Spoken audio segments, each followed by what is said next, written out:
First speaker of East African Youth Legislative Assembly. When you talk about the East African Youth Parliaments, and since I was the first speaker, I traveled all the 6 countries by bus. I met, a lot of young people. I got a big connection with them.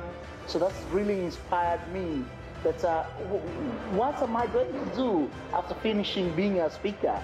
So being a partner was the first thing I was looking to partner with Faraja and continuing supporting young people. And actually, we did it. We started advocating for the post-parliament agendas. The East African Youth Parliament, also known as the Vijana Assembly, is a platform that provides young people with a dedicated space to participate in regional governance, advocate for youth issues, and contribute to the development and integration of the East African community. What sparks your participation in the East African Youth Parliament? I'm passionate about East Africa. I'm a Pan-Africanist, and I love having that nationalism, especially East Africa. Like how they say, Africa is our business. To me, East Africa is my business. An important thing to note about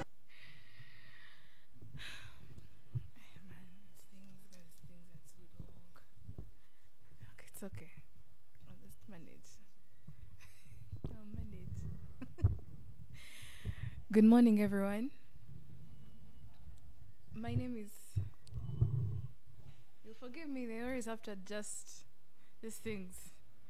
My name is Shalom Nawira, a program manager at Faraja Africa Foundation, and I cross-cut as a program officer in charge of democracy and governance.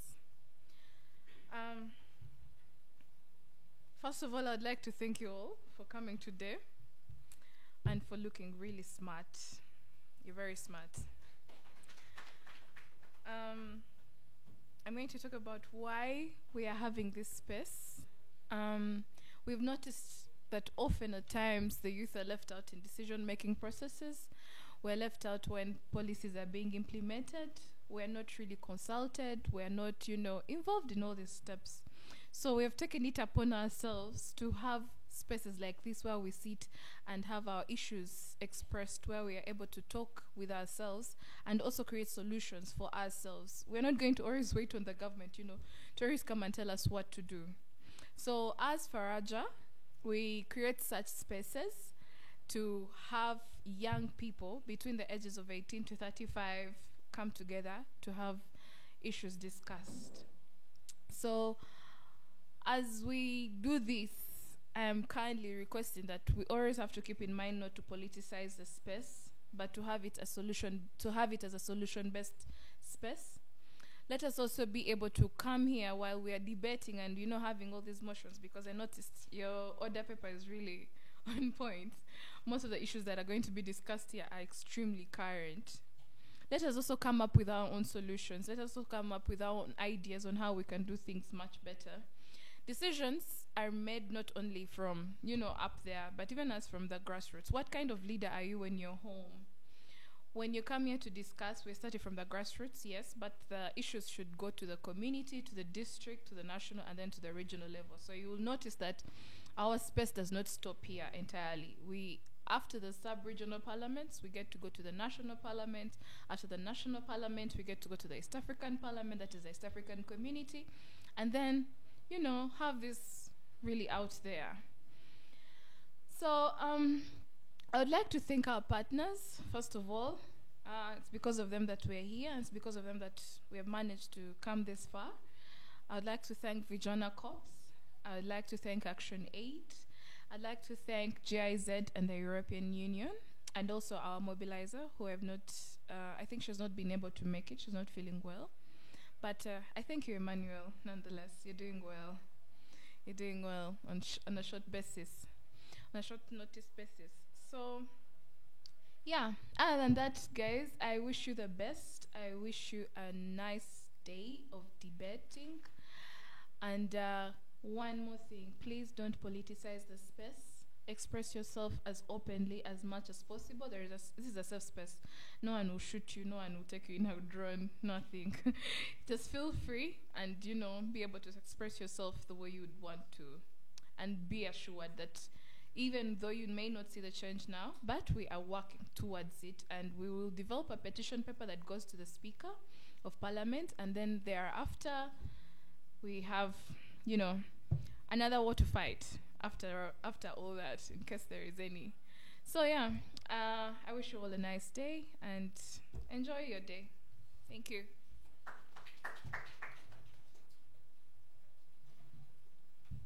Thank you so much, Shalom. Thank you so much, Shalom, for that comprehensive remark that you're giving to us. Ladies and gentlemen, allow me welcome Mrs. Edina, who is going to take us through the next program. And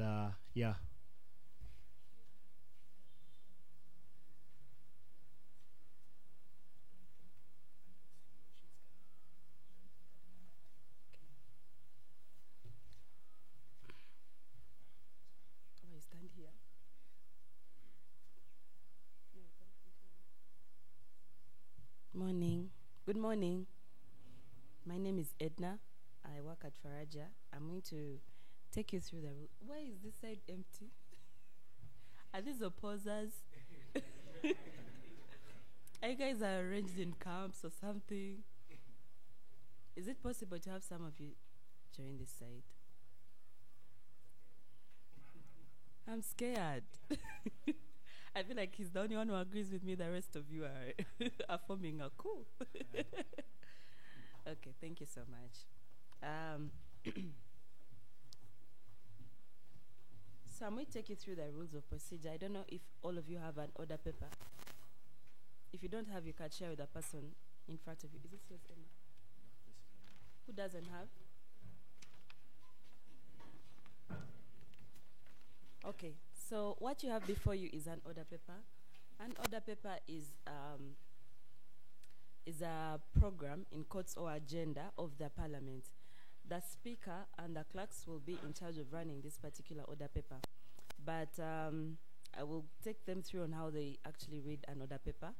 And when the session starts, we shall start following this particular order paper. Maybe what I'm going to take you through is the motions bit. When a mover, do we have any movers here? They must all be in the house. Yes, good. So when a mover comes up and moves a motion, the motion is supposed to be seconded. But the mover should have talked to someone outside the house to second their motion. 2 people. It should be seconded by 2 people. And then, or if you move any motion, some of the motions that can be moved are a motion, I don't want that one, not the one of vote of no confidence. Please don't do it. I believe anyone you elect will be a very good speaker, so I don't expect a motion on the vote of no confidence, but the motion can be on amendment of the order paper. But you can only amend the order paper if you're amending a motion, one of the motions. If you see that it's not maybe aligning to the issue, to the goal of the debate, or if you see that it's not aligning to the most pressing issues of the young people in Central. Yeah, but according to what I see, this look good enough. Me as a young person in Central, I feel represented. But if you're there and you want to move a motion to amend the order paper, you have to be seconded by 2 people. After the motion has been seconded, then the mover will come back and justify their motion. After justifying their motion, there will be time they'll open the floor for debate.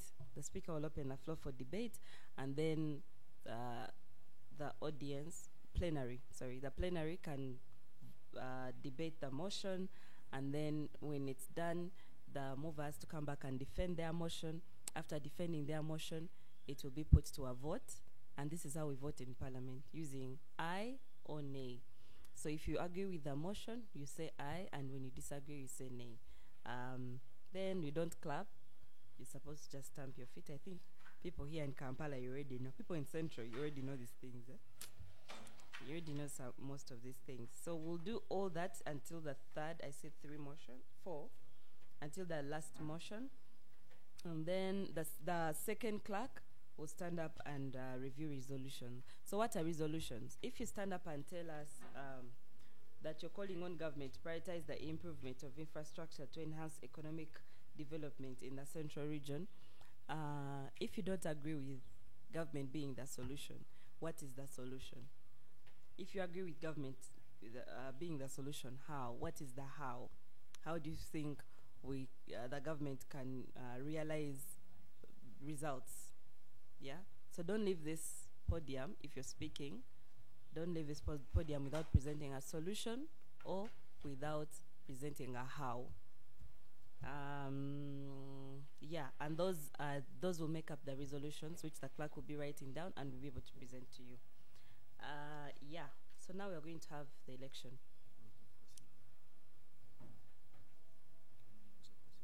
Those are the ones. The house rules will be determined by the speaker.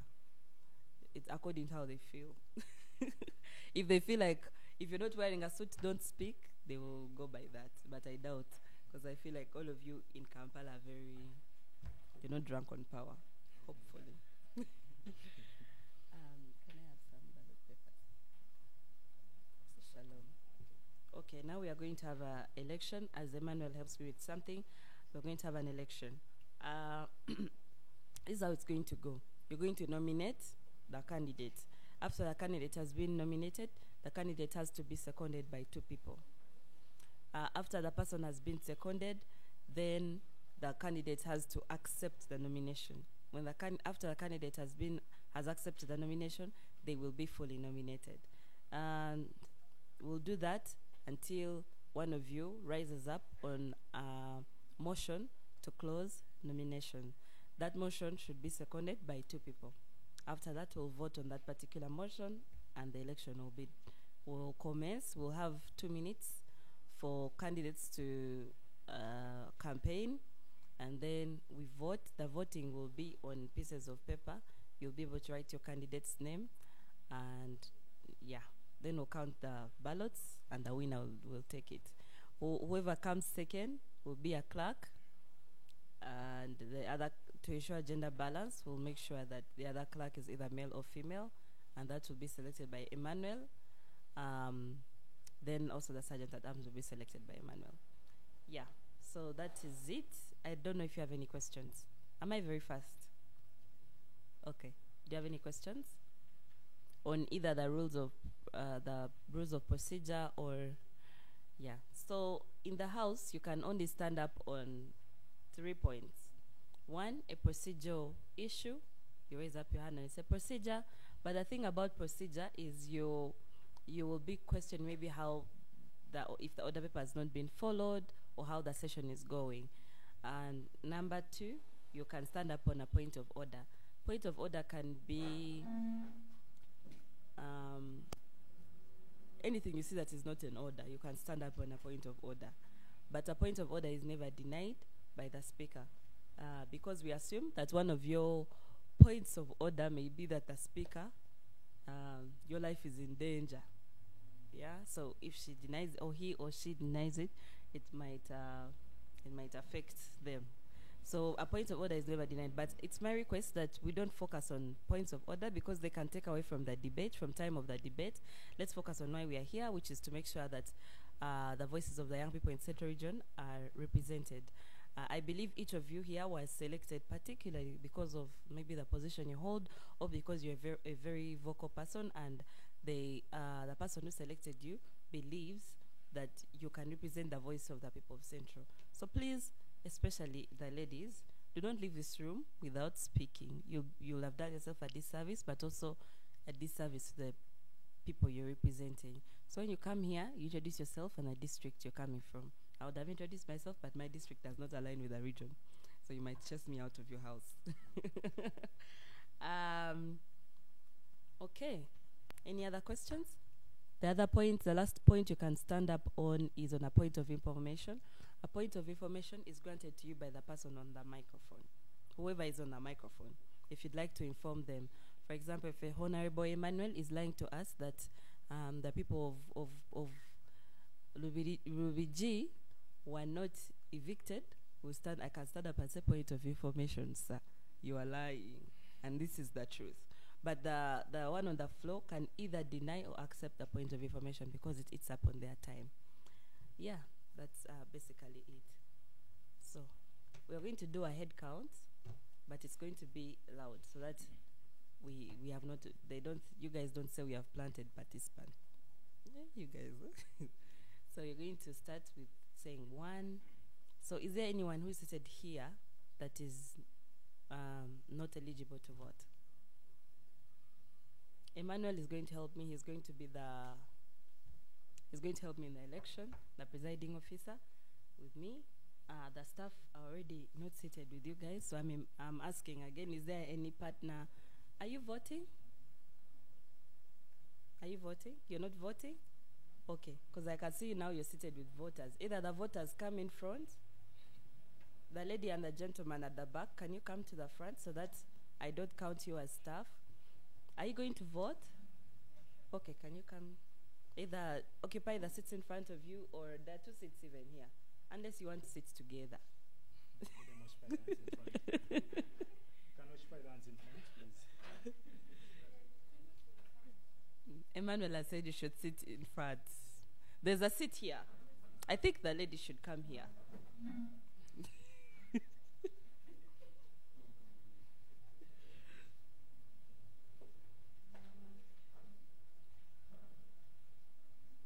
Okay, so as they take their seats, we are going to start our count.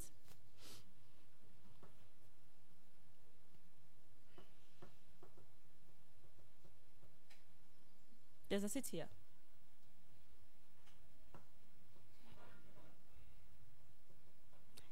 Also, the people who are sitting behind this pillar, you won't be able to see the speaker. Can you see the speaker? I know the lady in the middle is not seeing the speaker. There is a seat in front of Irene. Is someone there? Yeah, you can sit in front of Irene.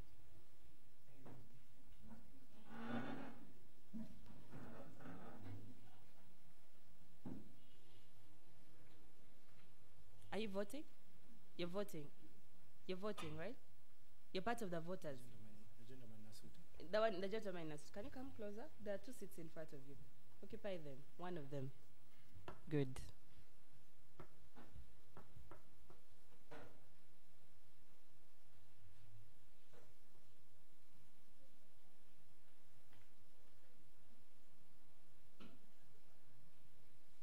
But there she can see the speaker, so it's a better position. Hey, what's wrong with that seat?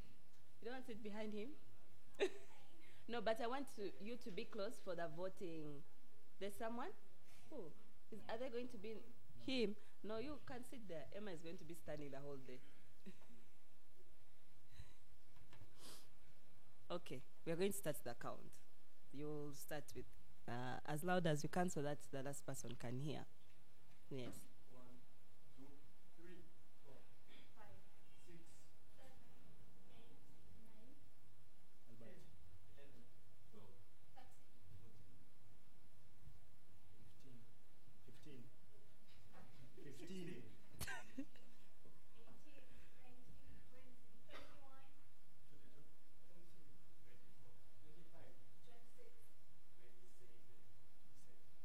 27. 27. There's supposed to be how many participants here? I can't have an election without quorum. There's supposed to be 30? 34. Okay, that is quorum. Okay, I thought 40. That would be a problem. 27. So do you have 27 ballot papers?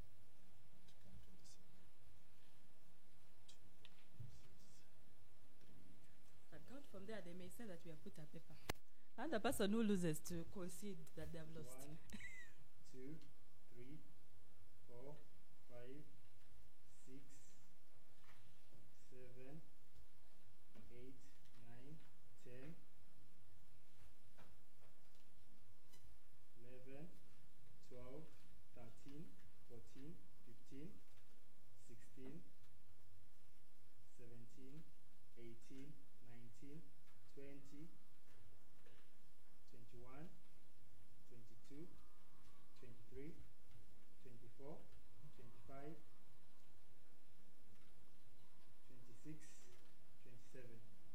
can keep the rest.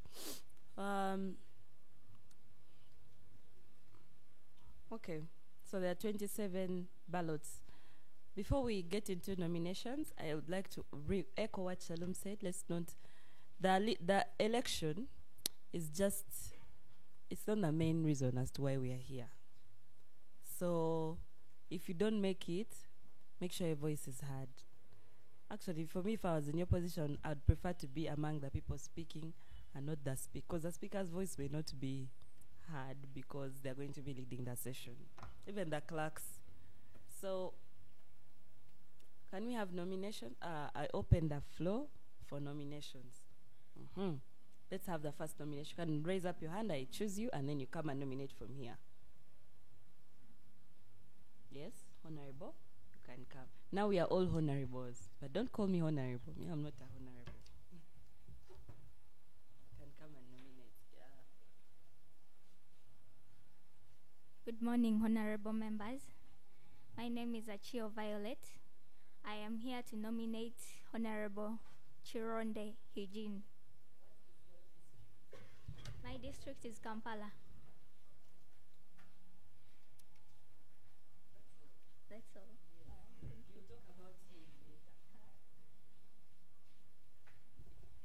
Honorable Chironde. Can we have 2 seconds? You can.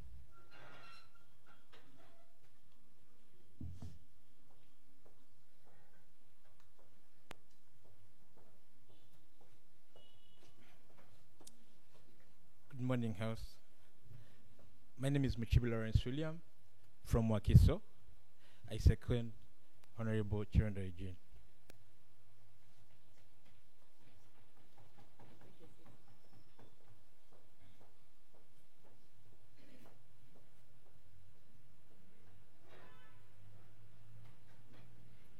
Good morning, House.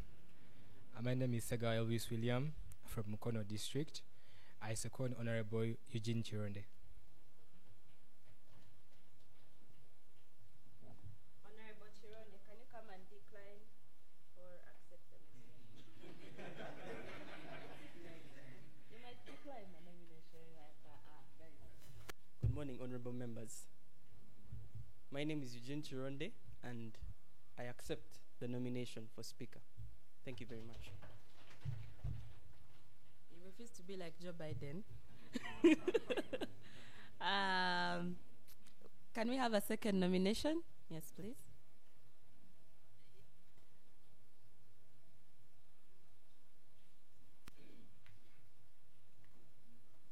Good morning, honorable members. My name is Mwanika John Albert from Michiana District. I come to nominate Kakoza Derek. Kakoza David? Derek, okay. Honorable Kakoza Derek. I forgot to say Honorable Chironde Eugene is fully nominated. Honorable Kakoza Derek, can we have 2 people to second? How can you nominate someone else when you're behind the candidate? Kakoza Derek, can we have 2 people to nominate to second? Yes, the ladies, both of you come. Same time.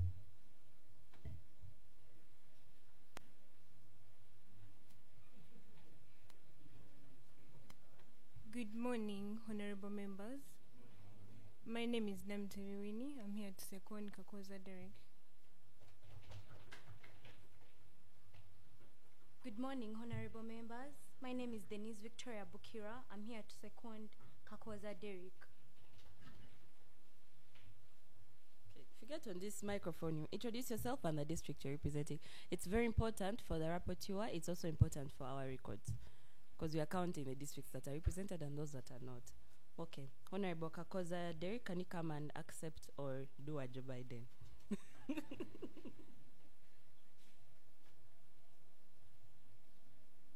Good morning, everyone in this house. If it may please this honorable house, my name is Kakoza Derek from Masaka, Nyendo. I fully accept the nomination. Thank you. Do we have any other nomination?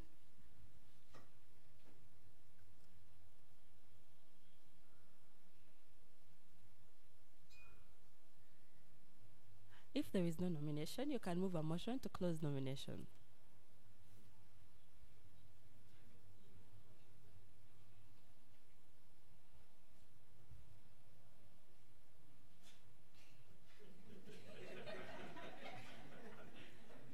Good morning, fellow parliamentarians. My name is Fred Burondwa. I move a motion to close nominations. I'm from the Antonde district.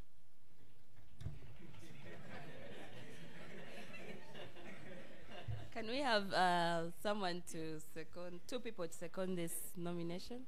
This motion? Someone who has not been here. Yes, please. Yes.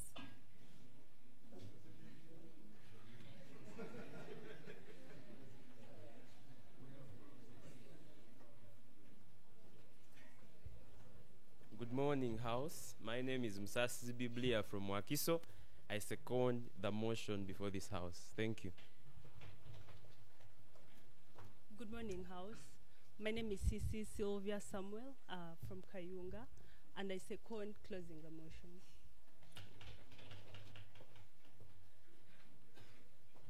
We are now going to vote on the motion. All those in agreement say aye, and contrary say nay. Okay. They hear nay.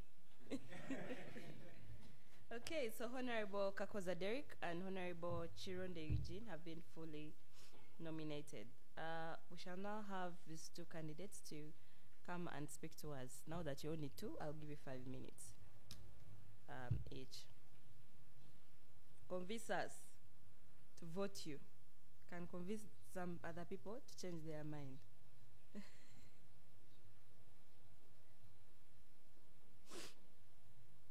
Okay, we'll start with Honorable Kakoza Derrick.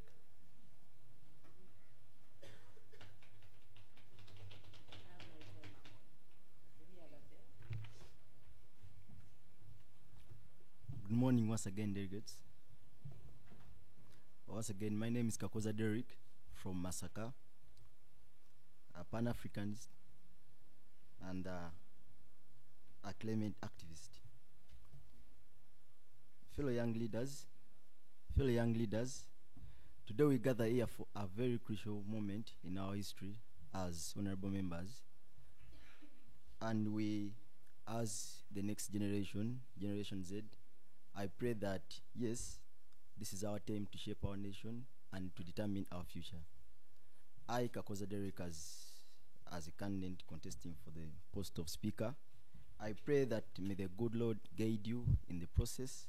And I know that, yes, as your Speaker, I promise to amplify your voices, to listen to your concerns, and to empower you to the change you want to see. And on top of that, my vision is to create a platform where every one of you feels heard, seen, and valued. Remember, everyone's point here has to be valued because it's very important. Everything you say in this house, it can determine our future. It can help even those leaders in the offices. We give recommendations and everything. As your Speaker, I promise to give each one of you a chance for his or her voice to be heard. And remember, don't forget to speak with purpose. And today, we have to lead with passion. And on top of that, I commit through my manifesto, 1, to unite all the delegates in this house. Secondly, to foster inclusivity and diversity. And thirdly, to promote active listening and open communication. And fourthly, to empower the marginalized voices. As your youth speaker for this central region, I promise that I'll give each one of you a chance to be heard and be seen. Remember, if you don't speak, you won't be heard. And if you don't stand, you won't be seen. So each one of you here, while you are doing your voting, please don't forget Kakoza Derrick, Mr. Ideology, as most of you call me, because I believe in ideologies. And on top of that, I promise to build bridges across all of you. Remember, here we expect you to be non-partisan. That means that, yes, if you're non-partisan in this house, at least there's that sense of deliberating your issues. without any feelings or emotions. Remember, this is not politics. This is, of course, determining what will happen either today or tomorrow. Any decision we take now may determine how we shall be the following day. You may not be affected, but then maybe your children will be affected. I promise that as your speaker, I promise to amplify your voices. Everyone will be heard. And then I pray that you vote for me, and let's shape our future all together. And don't forget and remember to be passionate, sincere, and authentic in your delivery. As your speaker for this youth parliament, I promise that yes, every one of you, of course, has to be heard, because we are all here because of certain interests. And as a country, we know that maybe we are moving in a direction that at least we need at least another side of the story. We cannot be here cry, yet we have our voices. When you speak, at least maybe you'll be heard. This has been stated by Martin Luther King, the late, that yes, speak out and your voices will be heard. And remember, if you don't speak, those people in offices are all comfortable, and you need at least to tickle them to be heard, and in order for your human rights to be maybe respected. And then on top of that, as a Pan-African, as an East African citizen, basically Ugandan from Masaka, Nyendo, I promise that yes, this house will get that feeling of representation from the different areas we've come from. Remember this as we go. Speaking with purpose and then leading with passion. And I promise you, as your next speaker, that yes, we have a purpose and we have to go for that in order to have a brighter future. As your speaker, I promise in this house, in the time we're going to be here, that yes, your time will be valued, and yes, you're going to get opportunities, all of you, to speak and represent your views with no fear, no favor. And as a citizen of this country, from Masaka district and basically Muganda, I pray that yes, when you're making your deliberations, yes, every one of you will get a chance. And we're all here for chances. Everyone has got what to speak here, but then where do you get the chance? And when you vote me and I become the huncho of this August House, I promise that yes, all of you will be given a chance to speak, and not forgetting that through speech, everything can be what? Can be heard. With all said, for God and my country.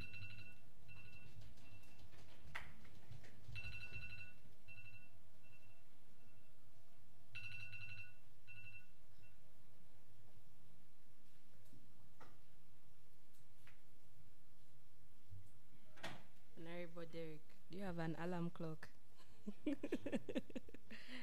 I shall have Honorable Chironde Eugene.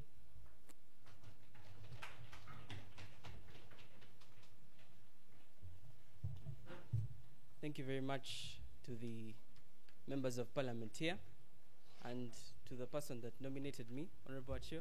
Thank you very much. My name is Eugene Chironde from Masaka district.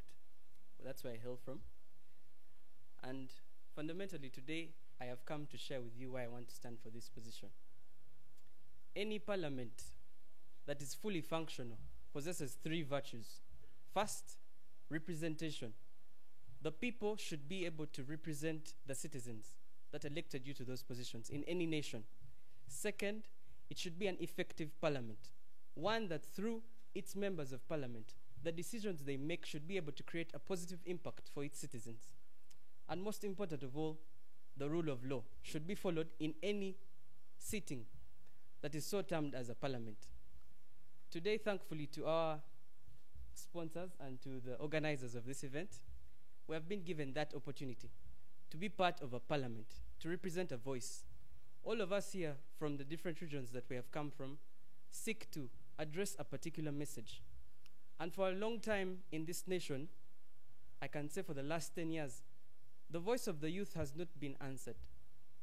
The question that is always asked about our place in politics, our place in the civic space, our place in any space in the environment is not yet answered.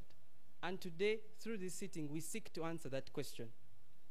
What voice do you have today? Through my manifesto, I want to ensure three main objectives.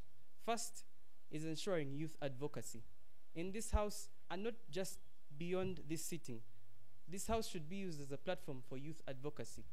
Our voices beyond this place should be able to be heard, to have a contribution to our society, our region.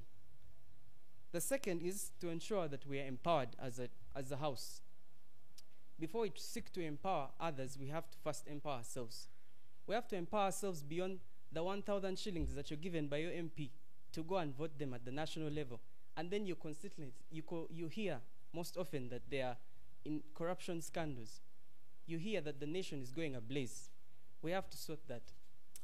And I want to ensure that we also become a platform for lobbying for others. Fellow members, we have started a journey, and it's a journey that needs to be financed. We need to speak to those that have resources that can channel us so that we're able to speak out to those that do not have a voice. With all this said, I want to thank you very much for this opportunity and for the nomination. And I seek to ask for your mandate that as the Speaker of this House, I'll ensure that all your voices are indeed heard. But most important of all, that we rebuild and answer the question about the youth. We put ourselves in a position where we can be heard and understood. With all that said, the opportunity to serve is all I ask. Thank you very much.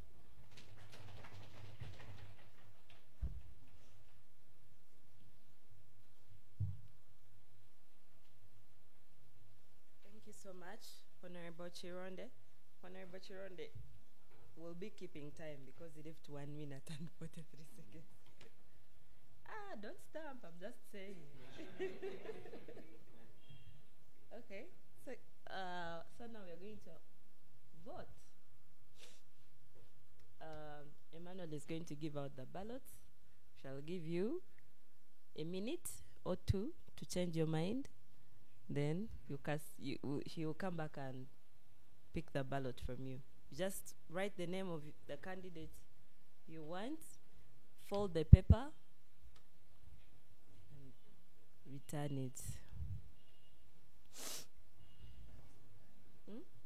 You don't have a pen? Eh. There are pens. The hotel gave us pens. If you don't have a pen, the person you're voting should give you a pen to vote for them.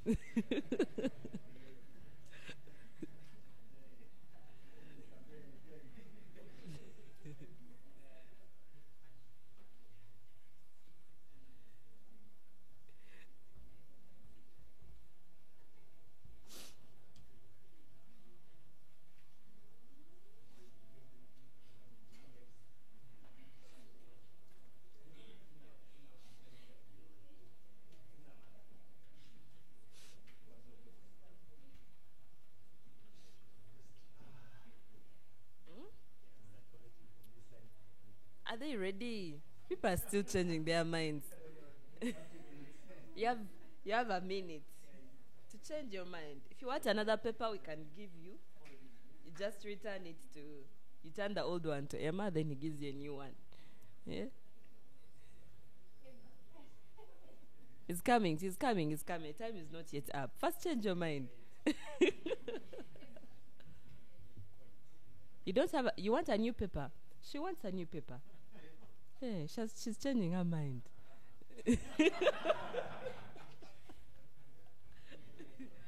Give her a new ballot paper, return the one you had. Yes.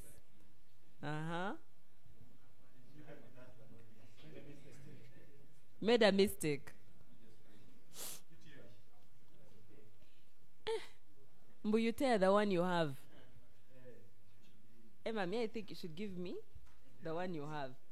We tear it here because people are starting to see Vituri. But unless you're just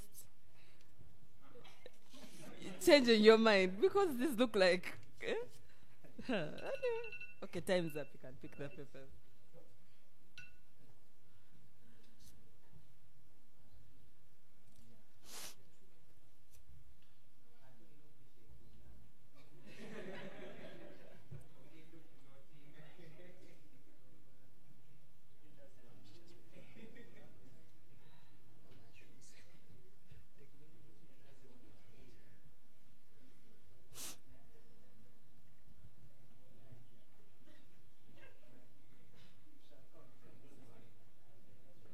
They look different? Some of them look different? Okay.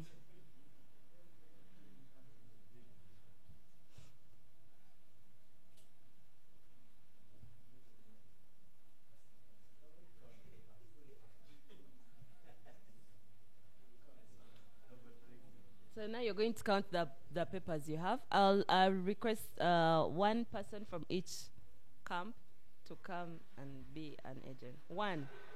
Hey, you're representing who? Representing Derek. Okay. You're representing? Okay. First wait, are they, have you counted them? We are confirming. Oh, okay. 1, 2, 3, 4. You can come and count from here. People online might say, we are not seeing.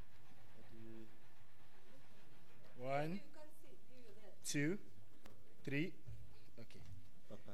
1, 2, 3, 4, 5, 6, 7, 8, 9, 10, 11, 12, 13, 14, 15, 16, 17, 18, 19, 20, 21, 22, 23, 24, 25, 26, 27. So we are going to start counting. Eugene Chironde,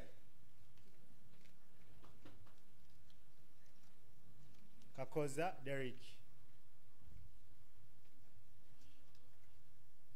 Chironde E, Chironde,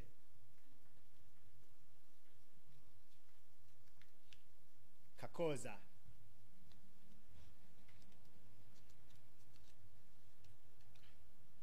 invalid.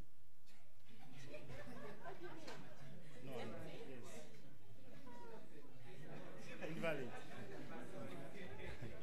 This is the first time I've seen an invalid vote in a Honorable Chironde Eugene. Hey, Kakoza. I don't know. I'm not. Chironde. Eugene Chironde. Chironde. Chironde. Chironde.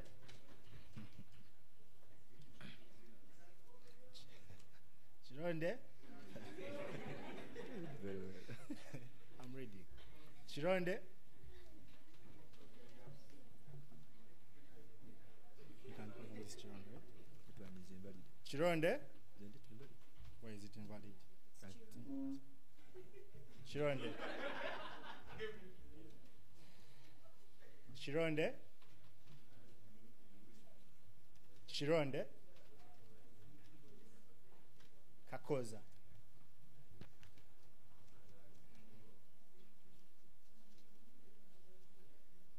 Chironde Eugene. Eugene. Isn't it invalid? Double name. This is not invalid.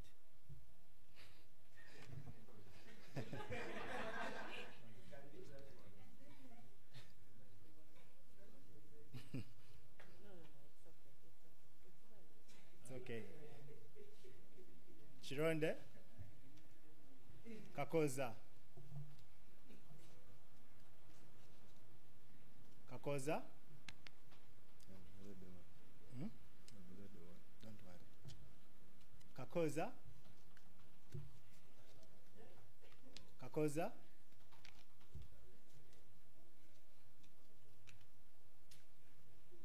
Derek is my speaker. Eugene. Chironde Eugene. So we are going to count first with Kakoza. Your presiding officer. We have one vote that is invalid, and we are going to count. This is 1. This is 2. This is 3. This is 4. This is 5. This is 6. This is 7. This is 8. And this is 9. Kakoza 9 votes. We are going to count for Honorable Chironde Eugene. This is 1, 2, Eugene, 3,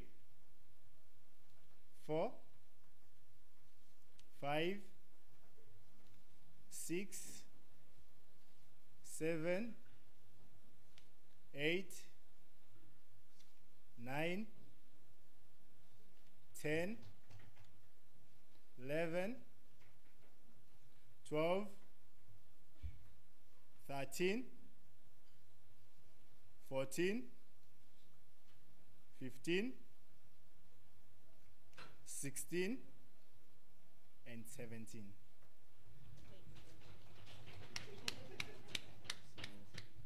Over to my 17. Then Kakoza. 9.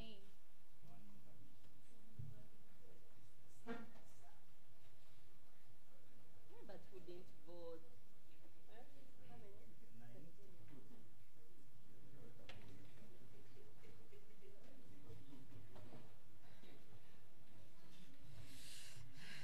Okay.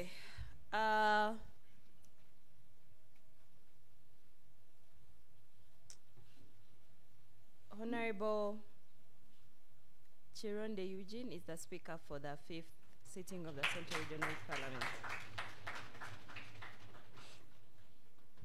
And Honorable Kakoza Derrick will be the clerk for the session. I request Honorable Kakoza and Honorable Chironde and the motion movers to please step out for a bit. I just need to brief them. motion movers. Let's please step outside.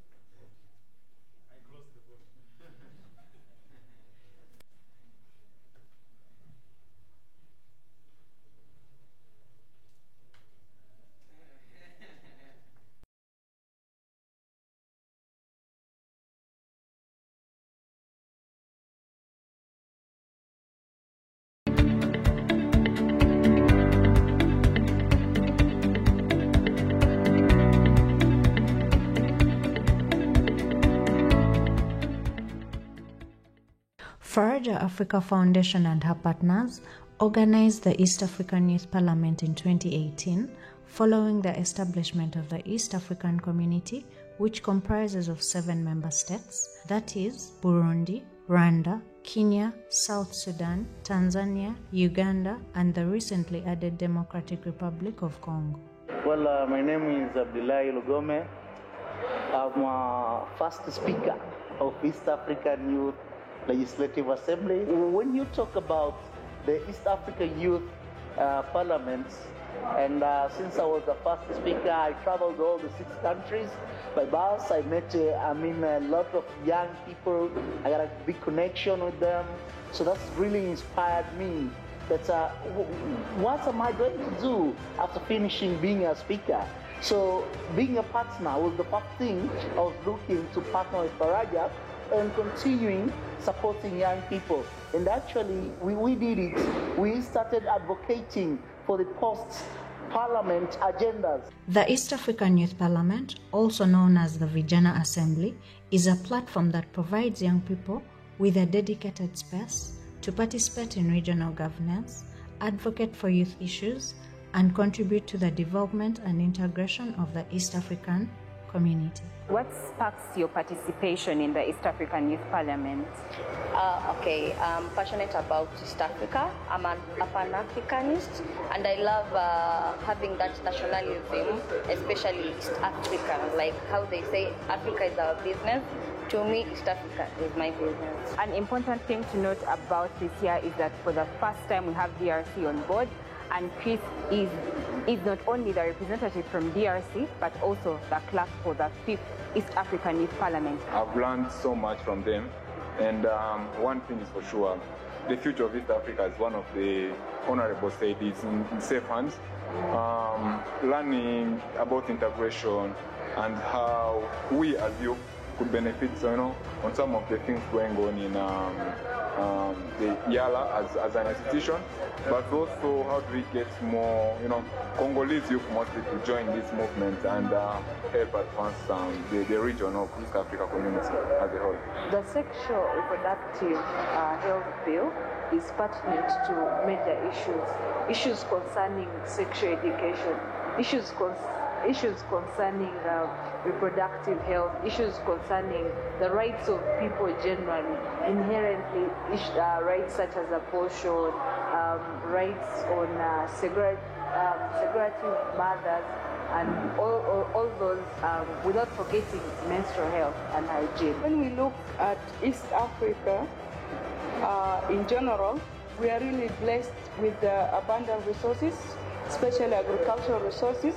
But the agricultural resources are not utilized economically and sustainably in East Africa. And that's why I raised that motion to urge the young people to really engage in the agricultural business. So we need to understand, especially the young people, they need to know that agriculture is the backbone of Africa in general.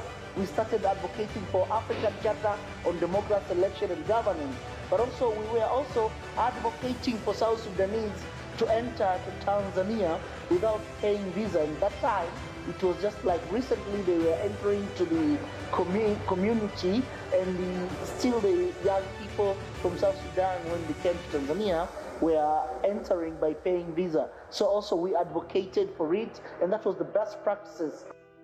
In a nutshell, the EAYP aims to have young men's and women's voices in the critical decision-making processes from national to regional legislative processes, inspiring a coordinated regional governance framework while being the key enablers of change.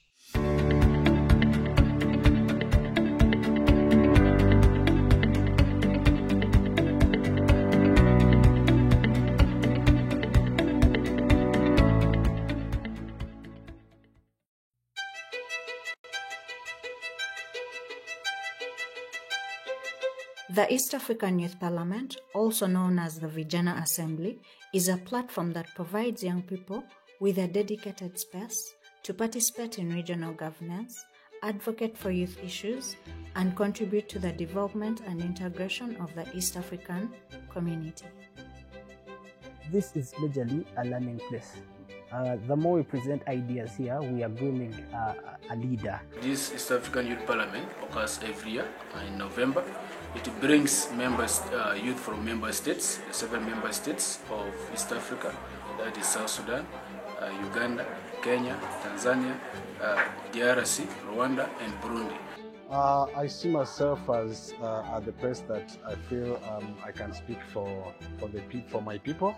Like our country is among of the country that is in the integration of East African community. So as I'm here, I see myself as a representative for others who didn't make it here. The East African Youth Parliament being diverse, being a body that, or a platform that gathers different youth from different countries, 7 of them from the 7 member countries. Then when we talk about inclusivity, on my own side, I just look at how do we bring everyone together? How do we get to harmonize their voices? Faraja has been doing this for the past 6 years, and we can see that there have been some improvement in each and every year that we come for the sitting. First of all, it's the choice of the motion. Second of all, it's the choice of the people who participate in this youth parliament. You can see that the youth are eagerly and are very much willing to air out their views, and they have researched what they are saying. They are not just here for propaganda or just speaking out of nowhere. This is my first time actually attending the 6th East African Youth Parliament. I got to learn a lot, getting together as youth, discussing what we're facing and being able to navigate and being able to discuss our problems and how to go about them. During the proceedings of the 6th East African Youth Parliament in 2023, young people engaged in substantive discussions encompassing a spectrum of motions aimed at fortifying governance structures within the East African community. The motions included fostering the economic integration of youth, advancing initiatives related to sexual reproductive health, promoting regional peace and security, and advocating for heightened environmental sustainability within the EAC. Motion number 1 was about implementing the East African integration and its governance. Now that, for me, it has been delayed a lot. I feel like it should have been done yesterday, and the fact that we had opportunity to discuss it here, I think maybe we shall be able to steer it. We were speaking about how the governance of East African community can take place very quickly. Now, I feel if at all this region is governing itself as a region and not just like countries, we would save lots of monies in administration. Within this assembly, the youth formulated several recommendations and issued a collective appeal to their respective governments and authoritative figures, urging concerted efforts to better the well-being of the populace in the region. Of course, yeah, I agree 100%, just because East Africa is people, and among the people it is, there is a big percentage is youth. So it is all about the activity that the integration is about us. So we have to take part, we have to take a role in order to make this integration be beneficial to everyone. Kenya, Tanzania, Rwanda, Burundi, South Sudan, Congo, all of them have embassies in most of these countries. But if at all we were one region and we have just one governance, we would have one embassy, and that all that money that is being spent in about 7 embassies, that would be just one. But also lots of things that are being different. We could pick what is better in Tanzania, pick what is better in Uganda, Kenya, and all of it is together. We are only picking the good, and we have one government of many good things.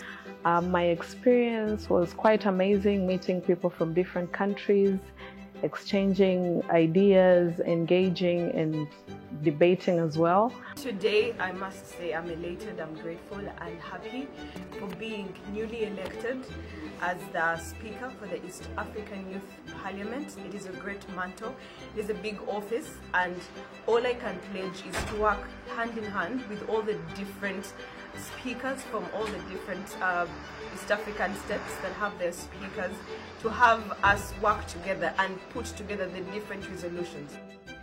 Of particular significance was the acknowledgement that inadequate governance stands as a formidable challenge confronting East African communities, thereby exacerbating more intricate issues within the region.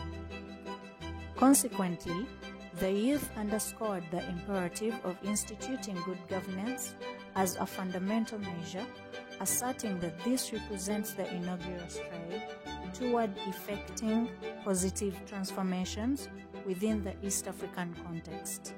The same challenges they have announced, they have been complaining, the same complaints they have are exactly the same challenges, the same complaints that we have as ELFI.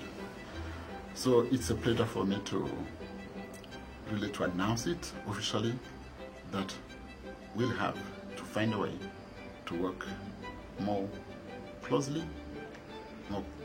than this youth parliament.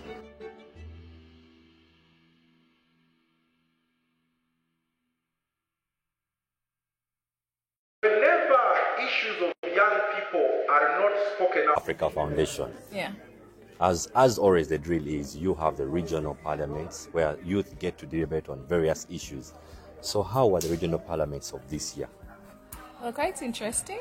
They were bigger compared to last year.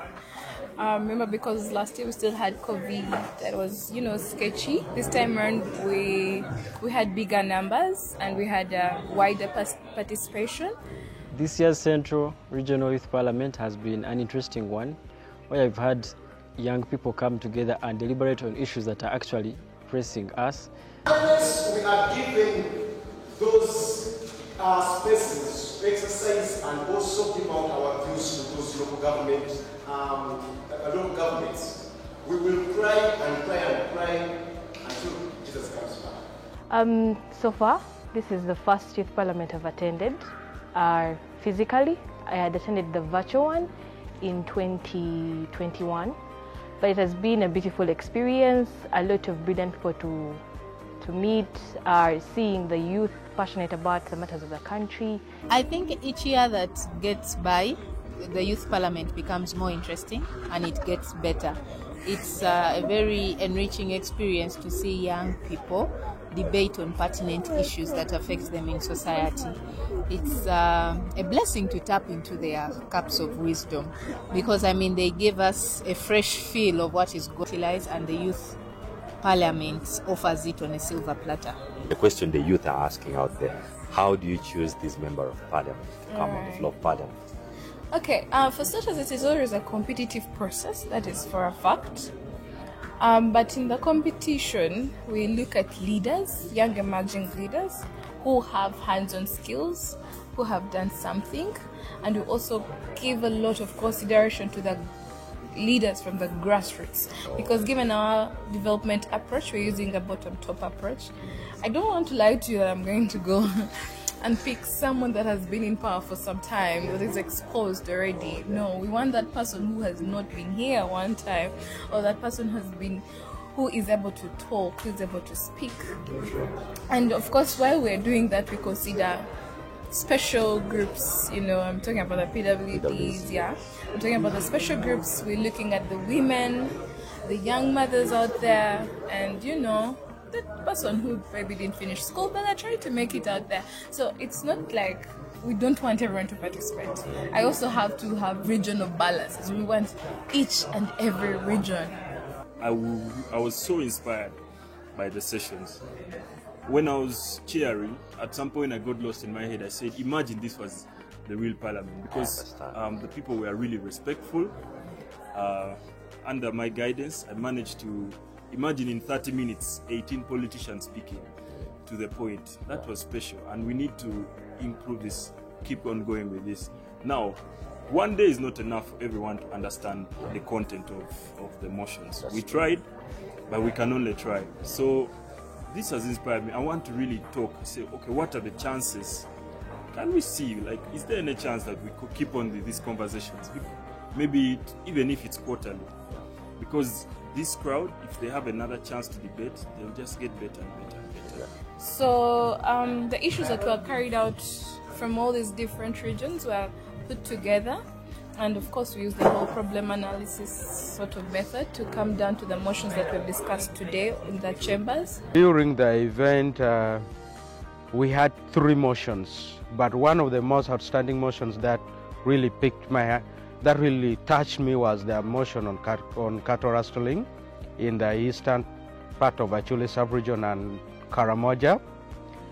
This is something that we have been talking about. We tried all angles, and when this thing was brought, and I believe what we brought out here will again spark fire on the government to at least act.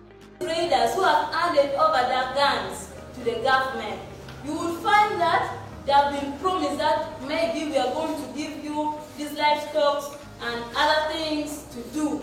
Because what the Cajuns knows, most of them, they know about only cattle keeping. There should be an alternative of other things so that they don't go around and killing people, taking away their cattle. They should know that without keeping the cattle, we can also survive on our own. It is not only about the cattle raids that is taking place. As I speak right now, families are leaving their home as early as by 5 p.m. to go to seek for a refuge in one of the nearest places that they feel it's a bit safe. One of them being churches, institutions like schools, just that they can comfort themselves in. Because these cattle raiders are no longer only taking cattle, but they're also killing people. Well, the issue of climate change and then in relation to also agriculture for the young people, that one is very directly related to the young people, because climate change and agriculture eventually evolve into a reduction in the quality of life that the young people are living. And if young people cannot live a certain quality of life, where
Good morning once again. My name is Kakoza Derek, the clerk of the house today. We shall be following the order paper. First, order paper for the 5th sitting of the Central Region Youth Parliament on Wednesday, 15th July 2024, term of commencement 12:30.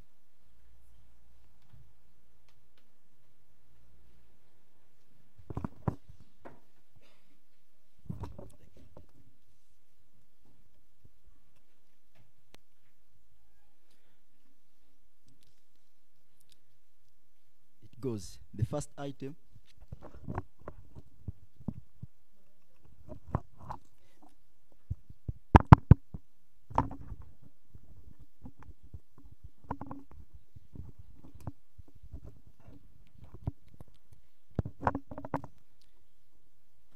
The first item, the anthems. May we all rise for the anthems.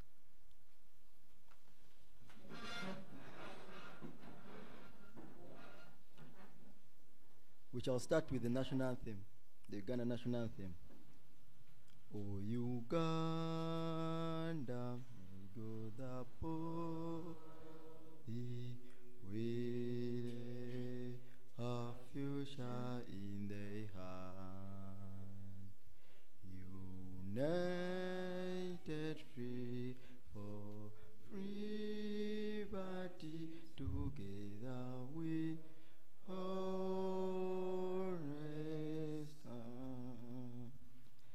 go for the East African anthem. E Mungu twaomba undilile, tujire Afrika Mashariki, tuteke kuishika amani.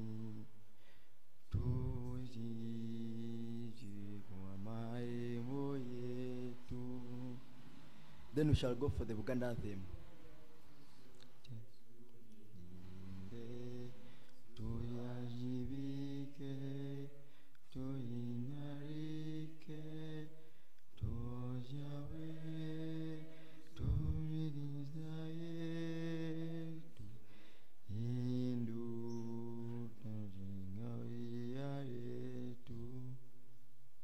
Then we shall go for the Uganda anthem, since we're in the central region of Uganda. Okuvedane de yoyona,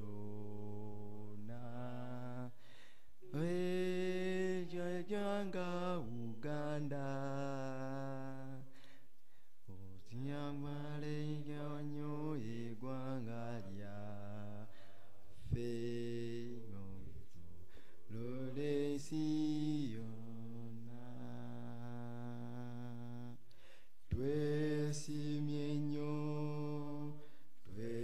twesiimye nnyo olwa Buganda yaffe.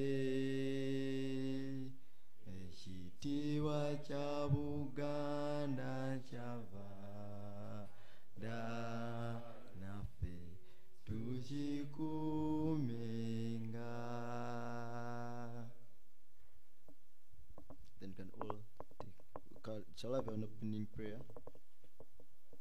Heavenly Father, we thank you for this great day. We thank you for the gift of life. We thank you for our sponsors of this day. We thank you for our lives. We thank you for the gift of protection you've given us today.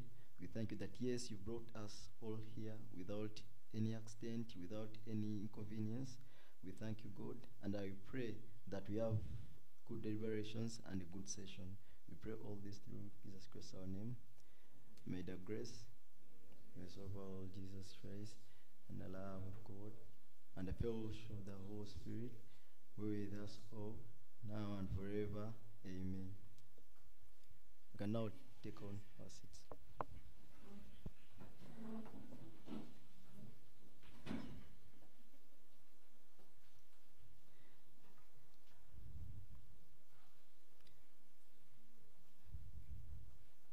We shall have opening remarks, and opening remarks on behalf of the conveners of the Youth Parliament. We are done with that. Then I beg that we have remarks from the chief guest.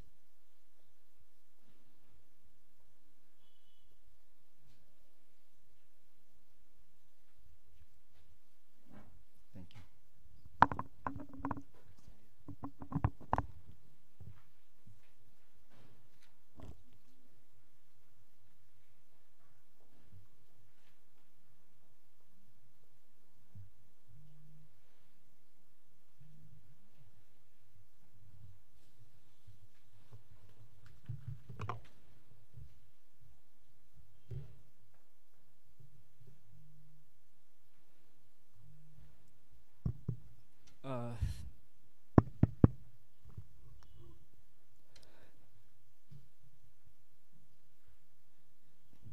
The Honorable Speaker and your Deputy,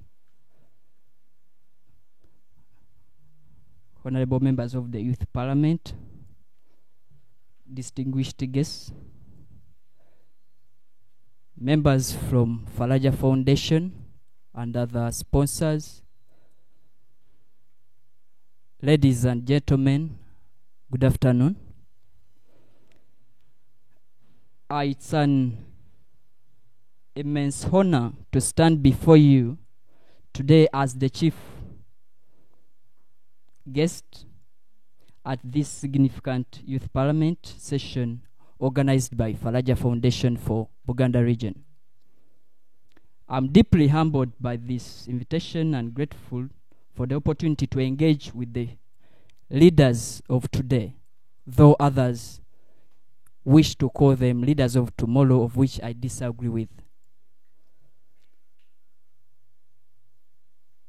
Today's gathering is a testament that the commitment, passion, and potential of our fellow young people, it is an affirmation that the voices of young people are not only vital but also indispensable in shaping the future, the Uganda we aspire.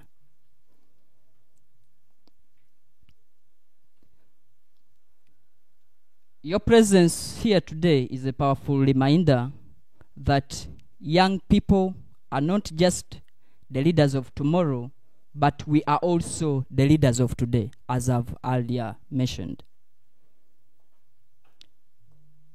As we convene in this Youth Parliament, we are provided with a unique platform to discuss, deliberate, and devise solutions to the challenges that we as a community face.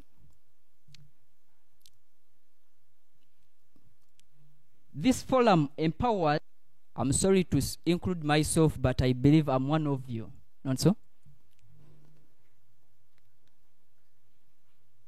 Your presence here today is a powerful reminder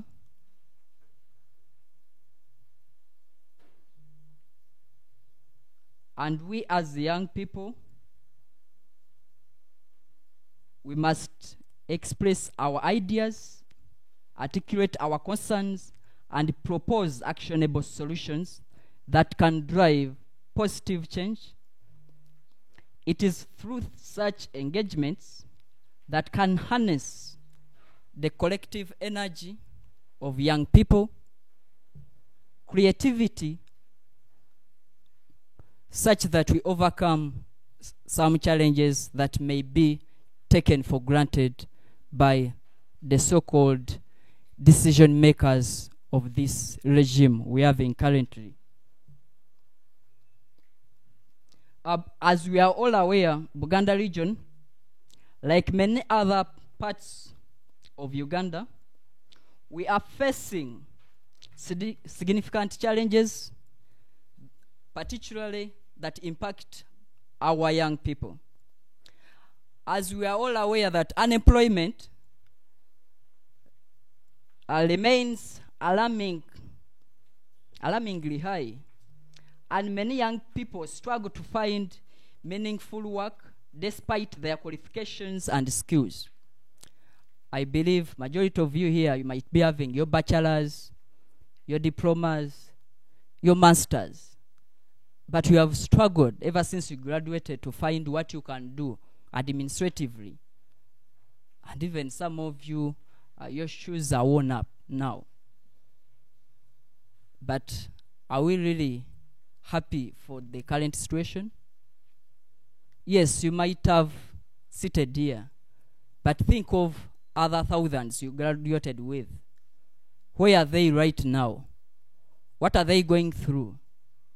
So, my colleagues, I think we need to pay attention and think outside the box over that issue of unemployment.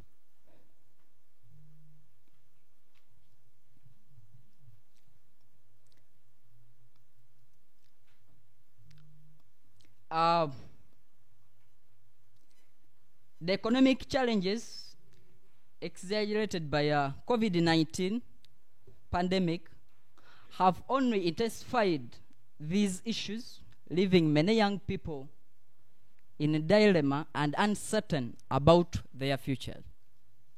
We know it was 2020, around Feb, when we went through that pandemic, and I believe there were young people who had started some businesses. Even those who are in different sectors were really affected. Since then, many have not yet recovered from the negative side of COVID-19. So as we are seated here, we need to think outside the box. We need to do some checks on what the central government came up with to enable these young individuals who lost their jobs, whose businesses were closed just because it wasn't their wish or their will. But how far has our country's government moved ahead to help those individuals of ours? Some of you might be seated here and you are among those ones, me inclusive. But now it's high time we'll check on the tax regime. How is it faring? I know, yes, the central government may say that there are some programs that have been brought up, like the parish development model. But in our real Uganda, where we are, or in our localities, if you check on the 1 million that one individual or one young people can access, whereby even immediately after getting that 1 million, in less than a week, URA is hunting for that person. Remember, in the process of getting the 1 million, you must have the TIN number. So it means even the 1 million that you have given to this young individual to help him or her boost the small business, it becomes useless. So as you're seated here today, I think we need to check on the tax policies that we are having as per now, for the benefit of our fellows who cannot get an opportunity like we who are seated here today.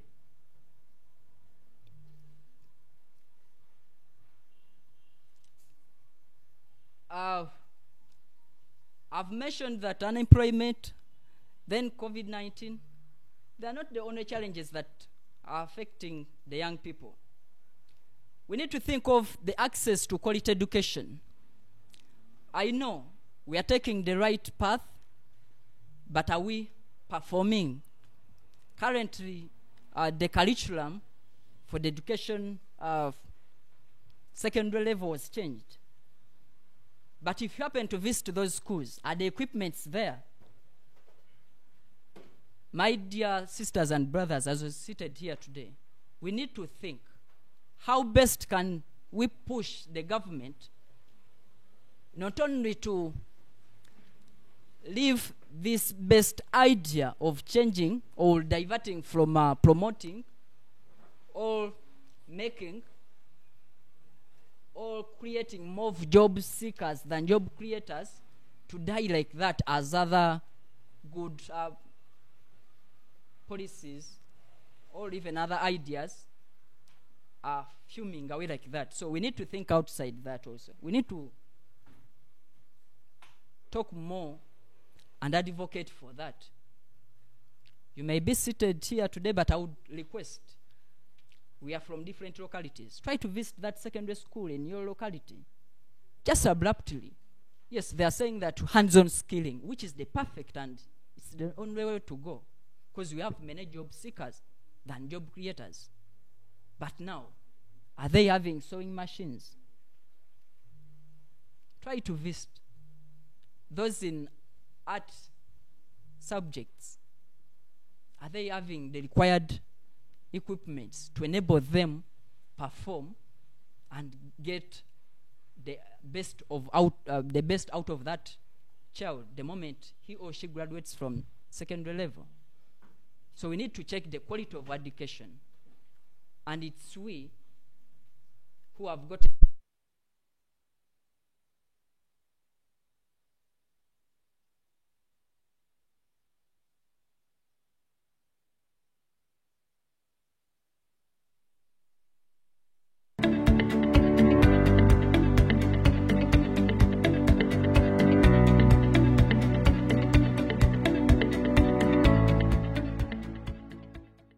Faraja Africa Foundation and her partners organized the East African Youth Parliament in 2018 following the establishment of the East African Community, which comprises of 7 member states, that is Burundi, Rwanda, Kenya, South Sudan, Tanzania, Uganda, and the recently added Democratic Republic of Congo.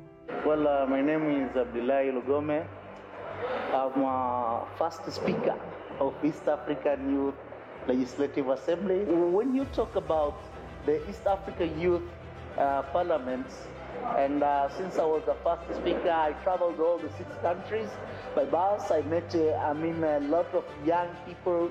I got a big connection with them. So that's really inspired me that what am I going to do after finishing being a speaker? So being a partner was the first thing I was looking to partner with Faraja and continuing supporting young people. And actually, we did it. We started advocating for the post-parliament agendas. The East African Youth Parliament, also known as the Vijana Assembly, is a platform that provides young people with a dedicated space to participate in regional governance, advocate for youth issues, and contribute to the development and integration of the East African community. What sparks your participation in the East African Youth Parliament? I'm passionate about East Africa. I'm a Pan-Africanist, and I love having that nationalism, especially East Africa, like how they say Africa is our...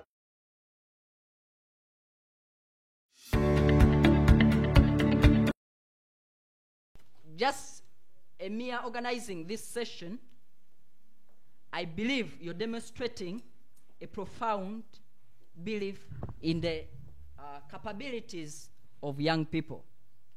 And I've provided a space for we, such that we air out our voices to be heard and respected. Though you shouldn't get tired, because we have seen different organizations coming up. We really appreciate many young people have gotten such platforms like this one, though the same challenges we advocate for, they are still rampant. But kindly do not get tired, because you never know. It might not happen today, but you never know. Tomorrow we may see the impact. So, Faraja Foundation, big up. As the LC5 Youth Councillor for Mukono District, I've had the privilege of witnessing firsthand the remarkable contribution of our youth in various spheres, from innovation in technology and entrepreneurship to leadership in community service and activism. Young people are continuously breaking barriers and setting new benchmarks of excellence. As you're all aware, though a few, those who are keen at following young entrepreneurs, young innovators, there was this one young person in Mukono who was creative and realized a gap in our currently the General Hospital by then.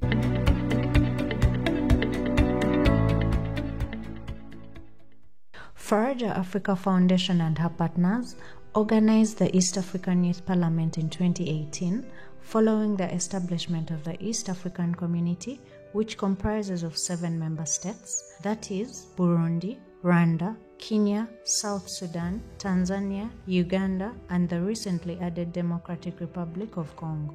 Well, my name is Abdullahi Lugome. I'm a first speaker of East African Youth Legislative Assembly. When you talk about the East Africa Youth Parliament, and since I was the first speaker, I traveled all the 6 countries by bus. I met a lot of young people. I got a big connection with them. So that's really inspired me that what am I going to do after finishing being a speaker? So being a partner was the first thing I was looking to partner with Faraja and continuing supporting young people. And actually, we did it. We started advocating for the post-parliament agendas. The East African Youth Parliament, also known as the Vijana Assembly, is a platform that provides young people with a dedicated space to participate in regional governance, advocate for youth issues, and contribute to the development and integration of the East. A lot of funds on just the mindset change element in parish development model. Does it make sense?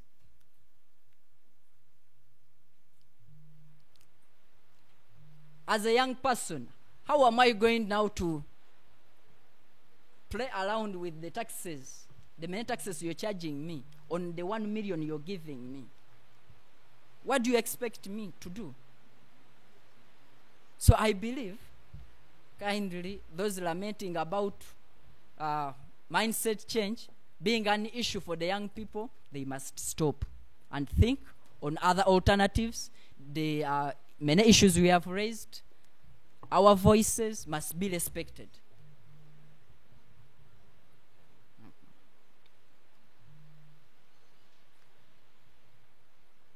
However, it is essential to recognize that along with these opportunities, There are challenges that must be addressed, issues such as unemployment, limited access to quality education, and inadequate representation in decision-making processes continue to hinder the full potential of we the young people, as I've mentioned. In this regard, I urge all of you to leverage this youth parliament session to advocate for policies and initiatives that will enhance. Let us strive to create a society where young people are equipped with the skills, resources, and opportunities we need to succeed. Let us work together to build a future where our dreams and aspirations of young people, of every young person, are within reach. To you, the members of Youth Parliament today, I encourage you to engage actively and constructively in today's discussion. Your perspectives and insights are invaluable, don't forget that. Do not underestimate the power of your voice. For that, I believe, if we are keen and pay attention to it, regardless of the threats we may receive, we shall win.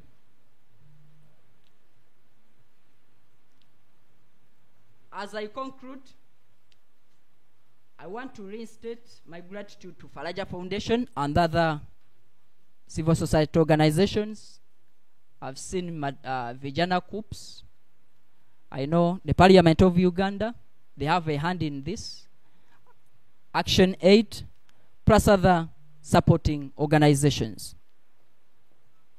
for organizing this important event and for their continuous support of youth initiatives, and kindly keep investing in young people. I'm confident that the outcomes of this session will contribute significantly to the advancement of our community and will inspire further action towards youth empowerment.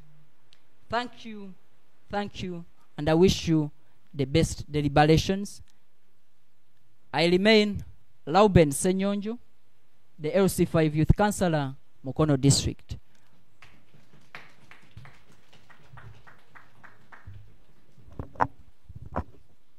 With that said, I beg that you give our chief guest another round of applause.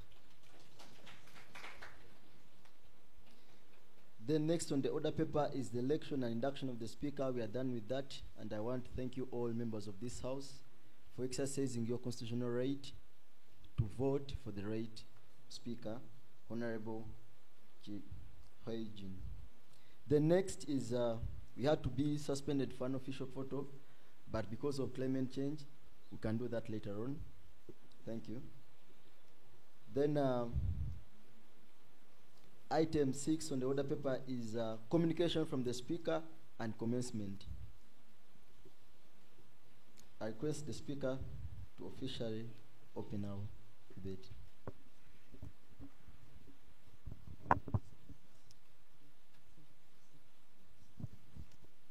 So thank you very much, honorable members. You'll forgive me. Thank you very much. My name is Eugene Chironde, the speaker of this parliament. First of all, I want to thank you so much for this opportunity, because if it wasn't for you, I wouldn't be here. But for most important of all, I want to emphasize the reason as to why we're here. It's not by choice that we're all here, but the fact that we've all come to represent particular voices, as I had earlier stated, and as our chief guest has stated. Thank you very much for that. Before we commence, I want to first of all recognize two particular distinguished people in this house. And first is Mariam Nampera, who's the Deputy Speaker of the 6th National Youth Parliament. Then also Mr. Ali Naitwe Jotham, who's the Prime Minister of the 6th National Youth Parliament.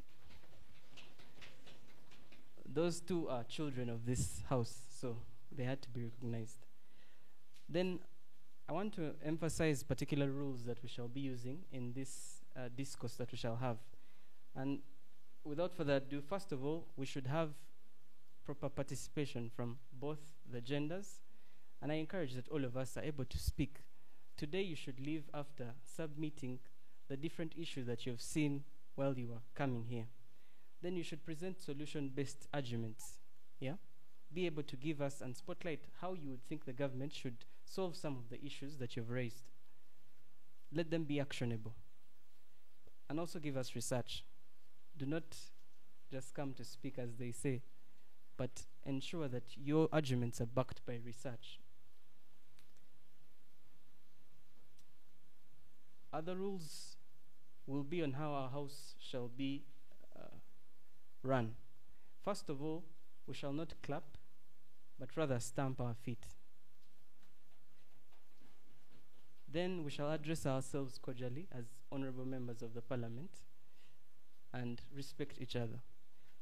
Then if you want to table any communication through me or to the Speaker's office, you would go through our whip, Honorable William, who has been appointed for that role. Otherwise, thank you so much for accepting this opportunity, but also thank you so much from me, and I wish all of you wonderful deliberations. Thank you very much. So this parliamentary session is open. Thank you. Another round of applause to our speaker. Then next on the order paper, we shall have the movers of the motions, and that this is how we shall be doing it.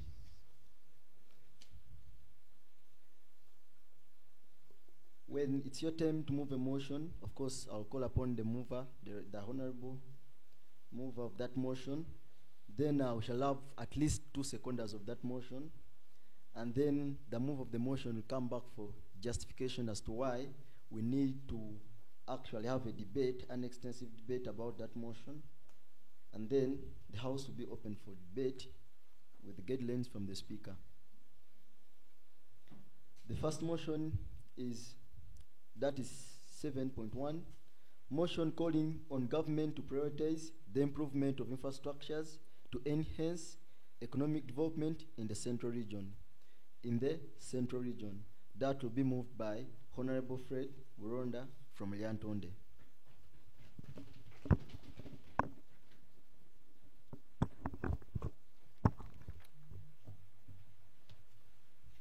Mr. Speaker and honorable members, my name is Fred Burondwa from Lyantonde District.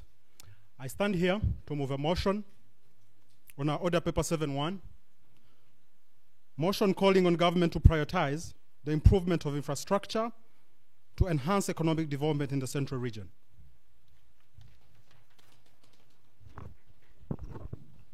Thank you very much, Honorable Fred Buronda. Then let us have 2 seconders for this motion, that is Violeta and Mutebi, to come and second this motion. Honorable members, my name is Mutebi Richard from Masaka, and I second the motion calling on the government of Uganda to prioritize the improvement of infrastructures to enhance economic development in the Central Region.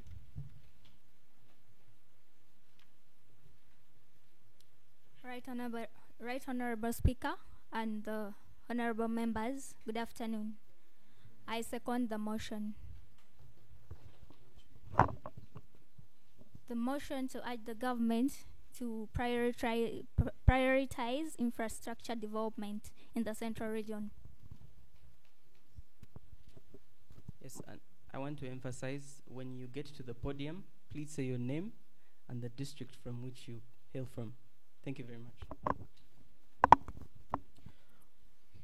With that said, I'd like to request Honorable Fred Burunda to come and give us the justification as to why we need to adopt this motion and why should we debate about it.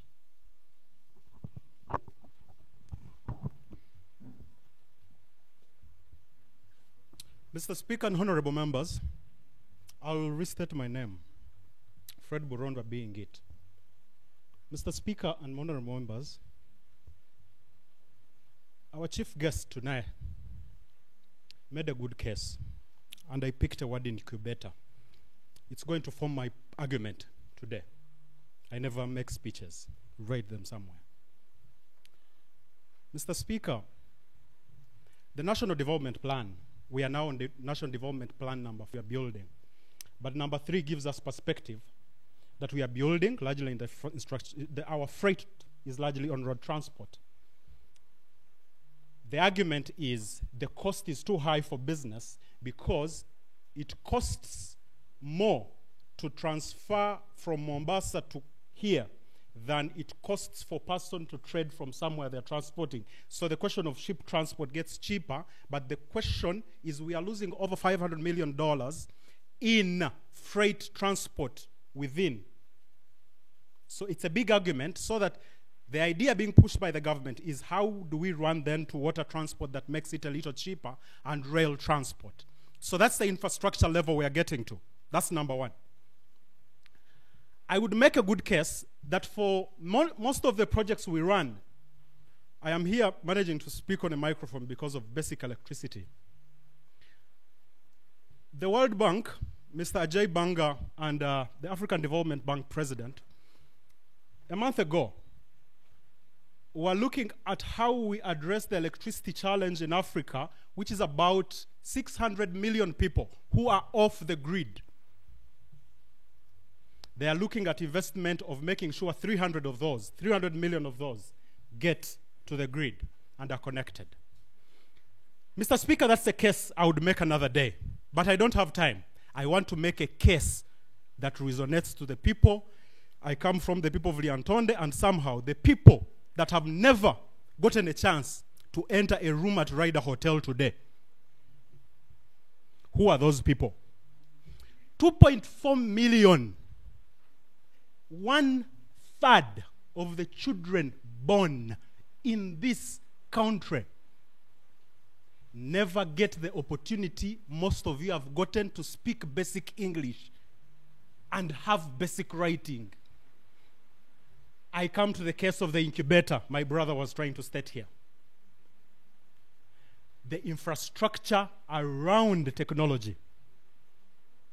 That because we have made a case that the world is flat, we can all engage, then Africa has a chance at such things. That you can make an incubator and it solves a problem. What will happen to the 2.4 million children that suffer stunted growth in our country? I hear people make a case that the future is going to be taken away in jobs. I hear AI is going to take away our jobs. I disagree with such a statement because it's not the big issue. The big issue is that the jobs of the future, Mr. Speaker and honorable members, are going to be digitally challenging, and we will need more of our brains moving forward. What happens to Africa and the youth specifically that have been left out because of such a challenge? So first the call is investment in health infrastructure that we are able to provide and give a chance to the 2.4 million children. That's my first case. Number 2, Honorable Speaker, I'll make a case for just 2 things. It's on a question of energy. Investment in energy will solve zilch of challenges. I am out? All right, thank you.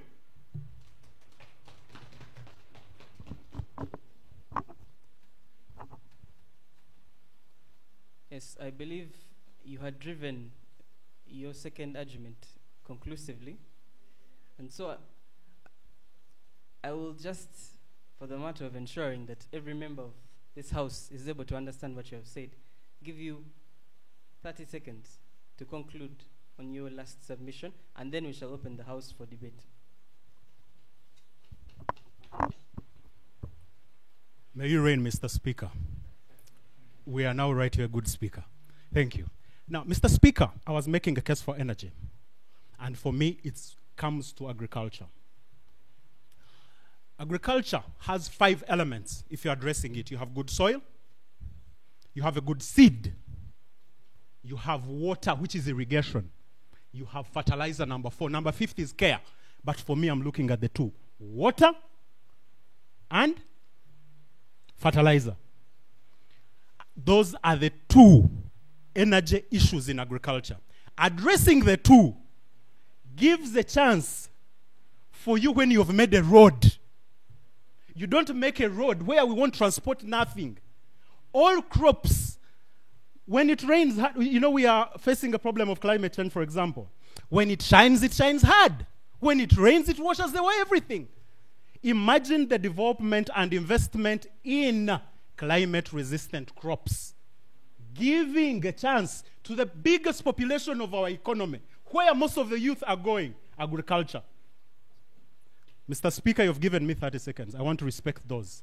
But that's the picture we are looking at. And I call on all of you to come and have such an argument, and let's build Uganda. Thank you. It starts with us. Very passionately put. So I invite you, honorable members of this House, to come up and deliberate on the motion at hand.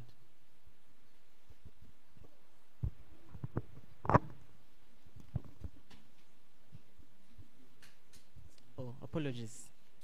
Yes, I've just been corrected. We are going to vote for this motion first and then have it open for deliberation.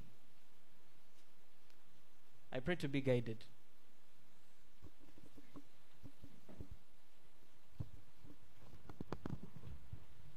Thank you so much, Right Honorable. Thank you so much, Right Honorable Speaker. Guidance, we have to first debate on the motion and then we can vote. Yes. Okay. Yes. Thank you very much for that guidance. Earlier on, I was informed that we shall, first of all, have a motion at hand, vote for it, and then debate. But that has been corrected. So we shall move on now to debating the motion at hand. And I invite all of you, honorable members, to come up and deliberate on the issue at hand.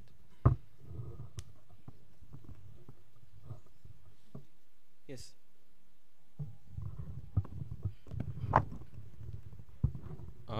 Thank you very much, Right Honorable Speaker.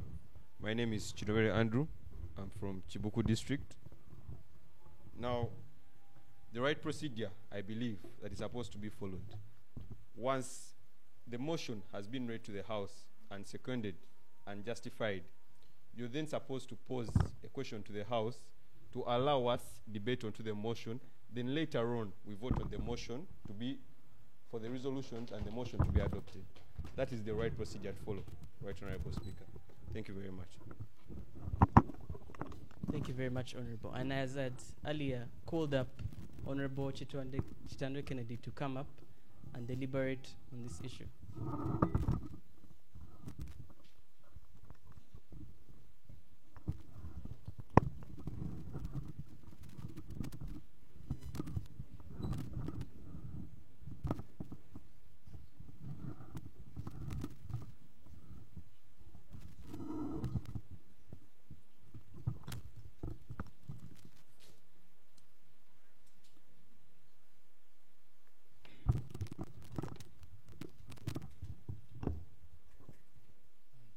Mr. Speaker, our distinguished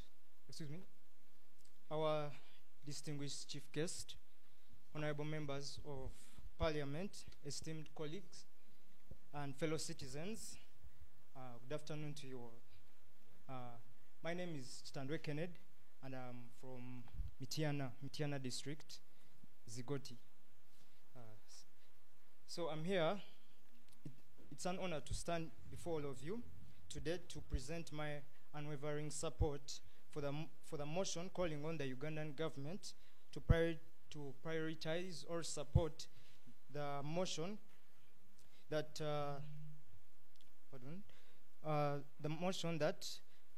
Infrastructure, government should prioritize the improvement of infrastructure to enhance economic development in the central region. First of all, we need to understand what infrastructure is. These are the roads, these are the hospitals and schools. And Thank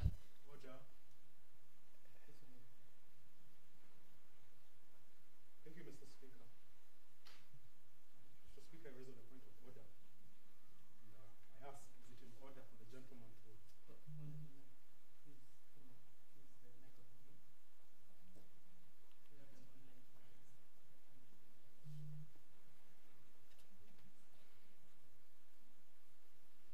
Mr. Speaker, I rise on a point of order on if the gentleman, who is a honorable member, should debate on the motion, yet I believe it's not the right step. It has been already justified, so it's just moving the motion so that you can ask if we second the... Point of order granted.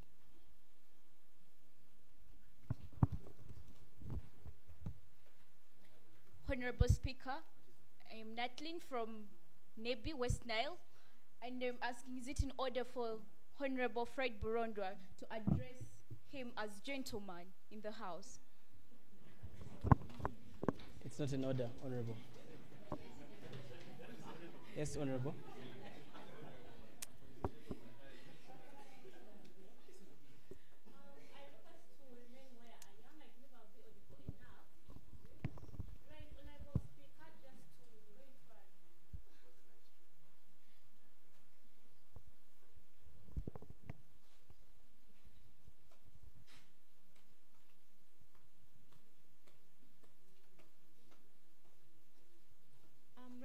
Speaker and the House, I greet you all. I'm Nampera Miriam. I'm from Mukono and I'm the Deputy Speaker, National Youth Parliament. I'm only requesting to direct the House and the previous honorable members of this Parliament is that we are now already on to debate the motion that has been moved. It has been seconded, it has been justified, and so we are now supposed to debate. In otherwise, when the motion mover comes and he reads or he presents the motion to the House, the next thing is the Speaker to ask whether it is seconded, which was actually done. It has no procedure. We had people second it. We had the motion mover justify it. And the next thing is to have the Speaker open the debate. And that is what we are on. So I request that we may utilize our time right. I see we have very many motions to move.